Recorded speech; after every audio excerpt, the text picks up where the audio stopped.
The world mourning the loss of legendary actor and director Robert Redford. With his piercing blue eyes and unmistakable presence on screen, the California native's breakout role came in the 1969 Western Butch Cassidy and the Sundance Kid, opposite Paul Newman. I want to fight him. He'll kill us. Maybe. You want to die? Do you? He would go on to star in other classics like The Sting. Shaw's been planning to beat your game for months. He's just been waiting for you to cheat him. And All the President's Men, I wouldn't quote you even as an anonymous source. where he would be part of another famous duo, portraying Washington Post journalist Bob Woodward in the film about the Watergate scandal. Redford would step behind the camera and into the role of director in 1980. Maybe you can't love anybody. It was so much Buck.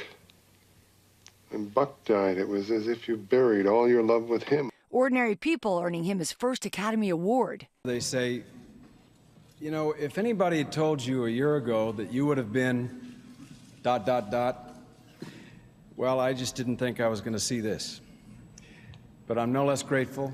And the 2007 film Lions for Lambs. He and co-star Meryl Streep spoke to Diane Sawyer about it. My 16-year-old and her friends like the movie, the screening, the best, which I take to be, first of all, the highest compliment because there is no tougher critic, but also great good hope for interest in talking about stuff. Yeah, my 16-year-old grandchild had the same reaction. George speaking to Robert Redford in 2013 here on GMA about his film, The Company You Keep. And it seems to me, at least, that you packed a lot of your passions into a single movie. Political commitment, love and family life, journalism. I was just wondering, where did the spark come from on this one? Well, first of all, that's a great description. You ought to get on the marketing team. When I was younger, I was very much aware of the movement. I was more than sympathetic. I was probably empathetic because I believed it was time for a change. Whether that change was a revolution or not, I don't know. But I was very much for what was going on. His final starring role was in The Old Man and the Gun, followed by a cameo as Alexander Pierce in Marvel's Avengers Endgame. But his most famous role may have been off-screen as co-founder of the Sundance Film Festival, which continues to support independent filmmakers. Asked by Esquire in 2017 how he'd like to be remembered, Redford replied, "For the work.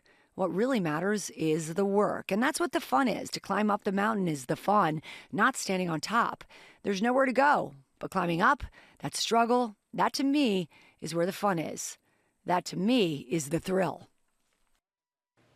His publicist saying in a statement that Redford passed away at his home at Sundance in the mountains of Utah, the place he loved, surrounded by those he loved, adding he will be missed greatly.